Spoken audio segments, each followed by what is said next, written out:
Well, thank you very much. Thank you very much. Thank you very much for organising this event. Thank you very much, folks, for turning up to hear what we have to say tonight. It's always difficult following great speakers like Baroness Hoey and Jamie, because you don't quite know what they're going to say and therefore what's left on the menu for me to say. But I have a few things to say nevertheless. I want to take you back to 2016 momentarily. It was a binary choice we had that we were asked to determine. Do we want the United Kingdom to leave the European Union? A very simple question, to which actually we gave a resounding response. 17.4 million people, the biggest democratic vote for any single issue in the history of the United Kingdom, was to take back control of the United Kingdom away from the EU. And what does that mean in its simplest form? It means that the territorial borders of the United Kingdom would go round the United Kingdom. It was basic, it was obvious. And the reason I got involved, as much as I love Northern Ireland, and as much as I'm increasingly loving it with the warm welcomes when I come here, the reason I got involved in the fight against the protocol was because I could see that the most fundamental basis, it was defeating the existence of the United Kingdom and the democratic vote that took place in 2016. It struck me immediately that this was not just the price of Brexit, and many of you will be familiar with that expression.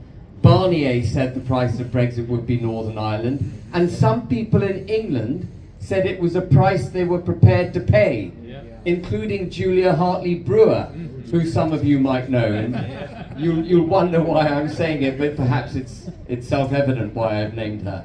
But she said that Northern Ireland was a price worth paying for Brexit. But of course it wasn't, because the minute you concede Northern Ireland, the minute you take the ridiculous technocratic position that our government took to so-called get Brexit done, you actually undermine the whole principle of sovereignty, the principle of taking back control. And what have we therefore seen in the last 6 years since we voted to leave the EU? We've seen complete political and constitutional chaos, because our government didn't understand what it was required to do, and it failed to do it. And it's not just Northern Ireland, therefore, that's being affected. It is the entire United Kingdom. The technocratic, weak-willed, conservative government, it's hard to say those words, the technocratic, weak-willed, conservative government has laid bare not just the border in Northern Ireland, but all our borders. We have no protection on the Eastern Front. The Channel, which has protected the United Kingdom for thousands of years, has now become our Achilles heel. We haven't got the courage to enforce that which we are rightfully entitled to do, people seeking to come into our country illegally. Of course, there's no deportation system that can make up for border control. There's no domestic legislation which can stop people entering your country illegally. There's only one way to do it. We all know how you enforce your borders. It's a physical process. It requires border force to actually do what their name says: use force at the border. You have to have a dedicated force. It's ridiculous that I have to spell this out. You have to have a dedicated force at the border which stops the dinghies and very politely invites them to turn round and go back to France. And if they won't turn round willingly, you make them go back to France. And contrary to the nonsense that Julia Hartley-Brewer was saying on her programme, they will not stab their dinghies. They will go back to France. These are not suicidal people. They're coming to the United Kingdom for a brighter future. But we don't have the courage to do it. You know, the Belgians do it. Are you aware that the Belgians do it? They stop the dinghies off their shores. They use a combination of sensors, barriers, fast boats, drones, and they've stopped them. 92% reduction in dinghies leaving Belgian shores because they've used a physical process.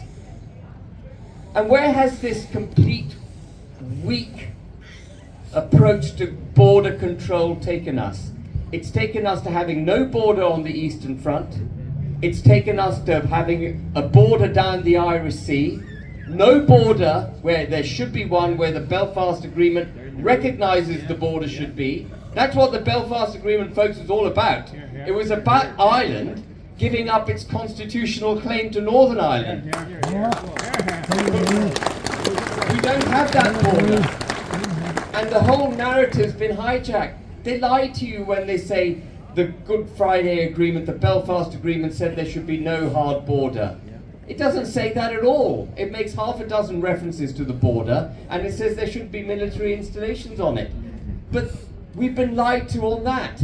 And so we don't have a western border either. And so we have a farcical situation. And by the way, I'm delighted that it's happened. We have a farcical situation that Westminster passes an Illegal Migration Act, which I don't believe, by the way, would ever control illegal migration, but it passed an act. And that act now can't be enforced in Northern Ireland. If you give up the very fundamental foundations of a country, your borders, you will get farces like this. You will get more farces like this. The biggest farce, actually, that neither Baroness Hoey nor Jamie mentioned, I'm delighted it didn't because I can mention it, is you've got the Republic of Ireland now wanting to enforce the border. I mean, you couldn't make this up. And I'm delighted that they recognise that they should be enforcing the border between the Republic of Ireland and Northern Ireland.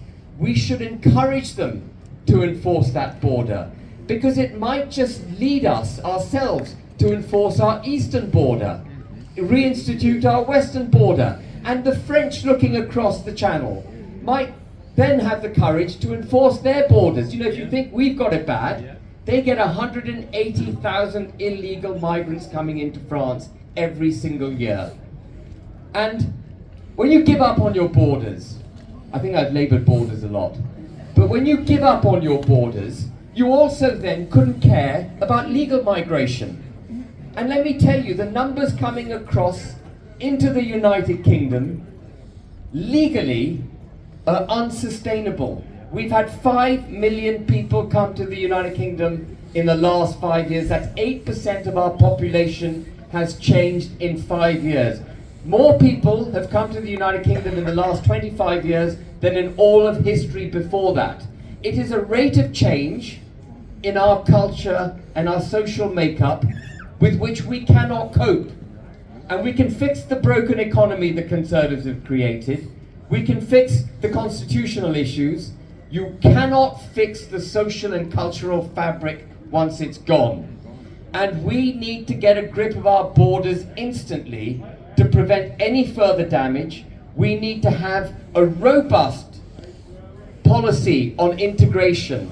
We need to teach English language to all those who enter our country. We need to teach our history proudly to all those who enter our country. No, we're not descended from slave traders. We're descended from extremely capable, good people who actually shut down the slave trade. The Church of England shouldn't be putting £1 billion aside as it is. Justin Welby hasn't got a clue. £1 billion aside for reparations, for damage apparently done to people who died 200 years ago by people who also died 200 years ago. And the church was at the forefront of the abolition of the slave trade. And we fought the slave trade for 70 years on the high sea, at great cost to this country, at great human and financial cost. But no one tells us that. They tell us we're descended from slave traders. We've got to get rid of this nonsense, and people coming to this country have to be taught to be British. And the other thing, the other consequence of not protecting our borders is that in order to make people feel comfortable when they come to the UK, We practice something called diversity, equality and inclusion. How many people here have heard of DEI? It's not diverse, it's not equal, and it's not inclusive. What it tells you is that if you're from an ethnic minority, or a minority religion, or a minority sexual preference, or you don't know what your gender is, you've got a greater claim to jobs and prosperity in this country than what I call the indigenous people. That is what DEI is. And it exists to try and settle the social fabric which multiculturalism is tearing apart. So there are multiple, and I could go on and on, there are multiple impacts coming from not understanding the importance of borders and enforcing them. It is affecting the entire United Kingdom. It is doing it socially, culturally, politically, constitutionally, and also economically. We can't cope with the numbers of people at any level. It has to stop. But I am just moving rapidly on. I've probably spoken far too long, haven't I? Yeah. Moving rapidly on. I used not to want to be involved in politics at all. And I got sucked into the Reform UK party because I felt we needed to make an electoral impact against the Tories. But I was resolute I was not going to get stuck into Northern Irish politics because I wanted to stand shoulder to shoulder with unionists. But then we got the lies which Jamie explained and Baroness Hoey explained, where Jeffrey Donaldson, who stood with us, has suddenly forgotten what it means to be, as far as I'm concerned, and I'm going to speak bluntly and I hope I'm not offending anyone, forgotten what it means to be a unionist. You can't.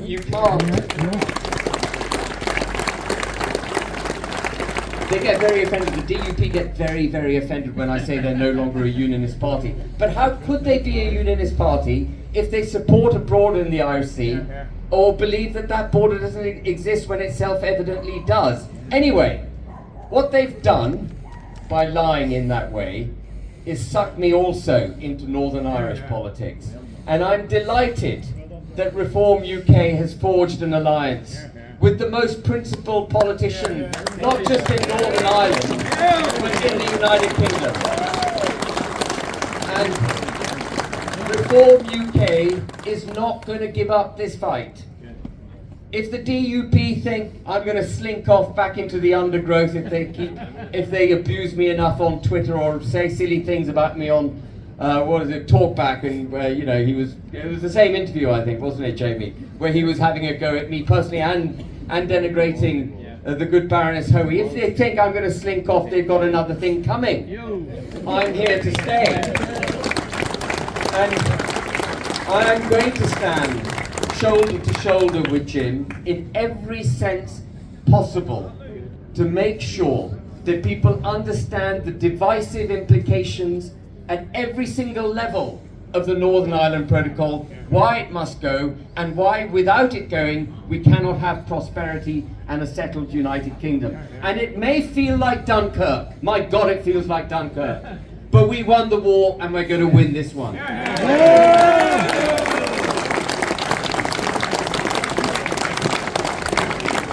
Thank you.